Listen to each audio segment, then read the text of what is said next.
Hello student, good morning. Student, आज exercise 3B का question number 1 तुम्हारा है। Show that 1/x² is an integrating factor of the equation. 1 minute student. देखिए student, कह रहा है question, show that 1/x² is an integrating factor of the equation y/dx - x/dy = 0, also solve it. कह रहा है, पीछे मैंने बताया था ना कि ऐसी वाली प्रीवियस लेक्चर में हमने इस चीज़ के बारे में पढ़ा है कि जब भी कभी डिफरेंशियल इक्वेशन इस फॉर्म की होगी तो उसका इंटीग्रेटिंग फैक्टर 1/x² होता है। ठीक है स्टूडेंट। तो अब इधर कह रहा है इसको शो कीजिए और सॉल्व करो। शो करना है, साथ साथ उसको सॉल्व भी करना है कि किस तरीके से शो होता है। ठीक है, वो कह रहा है आल्सो सॉल्व इट। तो देखिए स्टूडेंट, इसके लिए अब हमें क्या करना पड़ेगा, सबसे पहले इसको मतलब प्रूफ करना है 1/x²। तो इसको प्रूफ करने के लिए सबसे पहले हमें देखना होगा कि ये एग्जैक्ट है कि नहीं। तो देखिए, चेक करेंगे हम, क्योंकि उसने बोला है ना, उसने ये चीज़ बोली है कि आल्सो सॉल्व इट, और इसको सॉल्व भी करो कैसे होगा। ठीक है स्टूडेंट, 1 मिनट, हिल गया शायद। 1 मिनट स्टूडेंट। स्टूडेंट, क्वेश्चन पढ़ लिया ना आपने? तो देखिए, क्वेश्चन हो गया। हाँ जी, क्वेश्चन आपने पढ़ लिया। देखिए प्रूफ किस तरीके से इसका करेंगे। ठीक है स्टूडेंट। तो देखिए, सबसे पहले इसको जब मैं कंपेयर करूँगा m/dx + n/dy के साथ, तो वी गेट, मुझे m की वैल्यू क्या मिलेगी। m की वैल्यू इधर मिल रही है मुझे क्या, सॉरी, m की वैल्यू क्या है इधर भाई, m की वैल्यू y है, और n की वैल्यू क्या है, -x। तो जब मैं डेल m/del y करूँगा, आपने इससे पहले वही लिखना है कि गिवन ये है, गिवन इक्वेशन ये वाली है, तो compare it with m/dx + n/dy। तो we get m = y and n = -x। तो देयरफॉर डेल m/del y, इतना इससे पहले लिख लोगे ना, करते आ रहे हैं पीछे, सबको पता है। मैं डायरेक्ट करूँगा, देयरफॉर डेल m/del y क्या हो जाएगा। देखिए, m y है तो विद रिस्पेक्ट टू y करूँगा तो 1। अब डेल n/del x क्या होगा, n कितना, -1, तो -1 की इंटीग्रेशन माइनस एक्स की डिफ्रेंसिएशन -1, तो 1 इज़ नॉट इक्वल टू -1। तो therefore del m/del y is not equal to del m/del x। तो देयरफॉर अगर ये इक्वल नहीं है तो therefore it is not exact, मतलब ये एग्जैक्ट नहीं होंगी। तो जब ये एग्जैक्ट नहीं है तो इस केस में मुझे ये प्रूफ करना है कि 1/x इसका इंटीग्रेटिंग फैक्टर है। तो मैं क्या कर लेता हूँ, लेट कर लूँगा इंटीग्रेटिंग फैक्टर इसका क्या है, x⁻m ले लेता हूँ और इंटू y⁻n ले लेता हूँ। ठीक है, मान लेता हूँ वो इसका क्या है, इंटीग्रेटिंग फैक्टर। ठीक स्टूडेंट, मैं लिख लूँगा let integrating factor equal to, ले लेता हूँ मैं x⁻m y⁻n। ठीक है स्टूडेंट, मैंने इंटीग्रेटिंग फैक्टर ये मान लिया। ठीक, अब मैंने कहा था जो इंटीग्रेटिंग फैक्टर होता है उसको इस नॉन एग्जैक्ट इक्वेशन के साथ मतलब मल्टीप्लाई करते हैं। जब मल्टीप्लाई करते हैं तो फिर वो एग्जैक्ट के रूप में आती है। तो मैं क्या कर लूँगा, इस इक्वेशन को, इंटीग्रेटिंग फैक्टर को मल्टीप्लाई कर दूँगा गिवन इक्वेशन के साथ।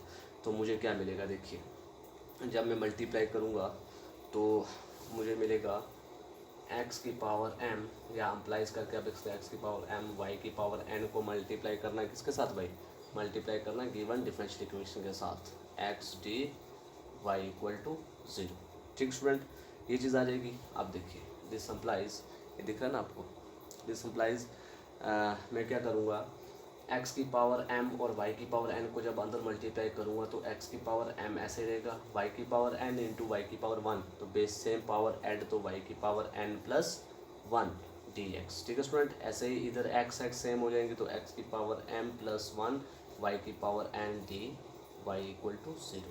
ठीक है स्टूडेंट, आई होप आपको इतना समझ आ गया होगा। अब देखिए, मैं क्या कर लूँ इसको, अब डिफ्रेंशिएट करना ना, अब इसको फिर कंपेयर करते हैं हम किसके साथ, जब ये मल्टीप्लाई करते हैं इंटीग्रेटिंग फैक्टर को किस गिवन डिफरेंशियल इक्वेशन के साथ, तो फिर उसको दोबारा से कंपेयर करते हैं m/dx + n/dy की फॉर्म में। तो उसको जब दोबारा कंपेयर करेंगे तो m की वैल्यू ये है और n की वैल्यू ये है, तो डिफ्रेंशिएट करेंगे, देयरफॉर डिफ्रेंशिएट ऑफ m मतलब विद रिस्पेक्ट टू y, और m क्या है, x⁻m y⁻n + 1। ठीक है स्टूडेंट, अब देखिए, विद रिस्पेक्ट टू y कर रहे हैं तो x⁻m जो है ये कांस्टेंट है, तो y⁻n + 1 की डिफ्रेंसिएशन क्या हो जाएगी, वो हो जाएगी n + 1 इंटू y⁻n + 1 -1, तो +1 - 1 काट के तो y⁻n। ठीक है स्टूडेंट, ये चीज़ आ जाएगी।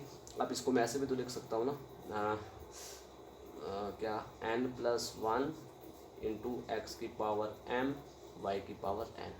ठीक है स्टूडेंट, यहाँ तक समझ आई आपको? आई होप यहाँ तक समझ आ गई होगी तो क्या कर रहा हूँ मैं। ठीक है, अब इसके बाद देखिए ये दिख रहा है ना आपको? हाँ जी। अब उसके बाद इसी तरीके से अगर m वाले को डिफ्रेंशिएट किया विद रिस्पेक्ट टू x, तो n वाले को भी डिफ्रेंशिएट करना with respect to x, sorry इसको y किया तो इसको x करेंगे, तो आ जाएगा डिफ्रेंशिएशन ऑफ, मतलब n को कर रहे हैं विद रिस्पेक्ट टू x, तो n की जगह पर क्या है -x की पावर m y की पावर n+1। ठीक है स्टूडेंट, तो सॉरी क्या है x की पावर m+1 इंटू वाई की पावर n। ठीक है, ये आ जाएगा। अब देखिए यहाँ पर विद रिस्पेक्ट टू x कर रहे हैं तो y कांस्टेंट बाहर, तो माइनस, ये माइनस तो माइनस है, -m+1 इंटू एक्स की पावर m y की पावर n, ये हो जाएगा। अब देखिए, अब ये दोनों फिर इक्वल नहीं आ रहे, तो ये इक्वल कब होंगे? जब क्या हो, देखिए x की पावर m y की पावर n, x की पावर m y की पावर n, ये दो रिजल्ट तो इक्वल आ रहे हैं, लेकिन ये और ये इक्वल नहीं आ रहे। तो ये दो इक्वल करने के लिए मैं क्या करूँगा, देखिए मुझे ये इक्वल लाना है फॉर किसको, n+1 इक्वल है -m+1 के। तो दिस सप्लाइज, जब मैं इनको इक्वल लूँगा तो देखिए इसका मतलब क्या है, n+1 इक्वल टू -m-1। अब यहाँ पर देखिए this supplies n equal to, ये +1 आगे जाएगा तो -1, तो m-2 हो जाएगा। अब यहाँ पे n की वैल्यू m-2 आ गई। अब मैं m की वैल्यू अगर मैं क्या पुट कर दूँ, या n की वैल्यू अगर मैं 0 पुट करूँ तो m की वैल्यू क्या आएगी, m की वैल्यू -2 आएगी। अगर मैं if n equal to 0 then m equal to -2, तो जब n की वैल्यू 0 है तो m की वैल्यू -2 है, तो देन x की पावर m और y की पावर n किसके बराबर हो जाएगी, x की पावर m की जगह पर क्या लिया मैंने, m की जगह पर -2 आया, -2, और y की पावर n मतलब 0, तो x y की पावर 0 का मतलब 1 अपॉन x की पावर -2 है तो अपॉन x²। तो ये तुम्हारा इंटीग्रेटिंग फैक्टर निकल गया जब n की वैल्यू 0 होगी और m की वैल्यू -2 होगी। अगर m की वैल्यू 0 हो और n की वैल्यू -2 आए तो उस केस में 1/y² इसका इंटीग्रेटिंग फैक्टर हो जाएगा। ठीक है स्टूडेंट, तो हैंस दिस शोज दैट कि 1/x² is an integrating factor of given differential equation. Similarly आप 1/y² भी प्रूव कर सकते हो। इसी तरीके से इसका बी पार्ट में ये बताया हुआ 1/y², तो 1/y² कैसे आएगा, यही प्रोसेस है। सिर्फ यहाँ पर क्या करना है, m की वैल्यू 0 पुट कर दो, n की वैल्यू -2 आ जाएगी, तो वहाँ से आपके पास 1/y² प्रूफ हो जाएगा। ठीक है, सिमिलरली आगे वाले भी ऐसे ही। और पार्ट नंबर 2 जो है बी क्वेश्चन का, पार्ट नंबर 2 ये मैंने उस दिन करवा दिया था आपको। ठीक है, और अगर ये नहीं आता तो पीछे एग्जाम्पल देख लें, एग्जाम्पल के साथ मिलता है। उसके बाद क्वेश्चन नंबर 2 और 3, क्वेश्चन नंबर 2, 3 बिल्कुल एज इट इज़ जैसे मैंने प्रीवियस लेक्चर में आपको पढ़ाया, ये आप दो आप खुद कर लोगे, बिल्कुल आसान है। इसके बाद 5th 6th 7th 9th 8th 9th 10th ये सारे उसी तरीके से हैं, लेकिन अगर आप इनको समझ सको तो ये आप लोग खुद करेंगे ट्राई। क्वेश्चन नंबर 4 को छोड़कर, 4 वाला मैं खुद करवा दूंगा, स्क्वायर रूट वाला, बाकी वाले आप लोग खुद ट्राई करेंगे। ठीक है स्टूडेंट, जो नहीं होगा मुझे कल के लेक्चर में, सॉरी जो मैं आई लेक्चर भेज रहा हूँ आपको, उस लेक्चर में मुझे ग्रुप में ही रिप्लाई कर देना कि कौन सा क्वेश्चन आपसे नहीं हो पाएगा। ठीक है स्टूडेंट, नहीं तो मैं कल नेक्स्ट लेक्चर में चला जाऊँगा। ठीक, आई होप आपको जितना पढ़ाया ये समझ आ गया होगा।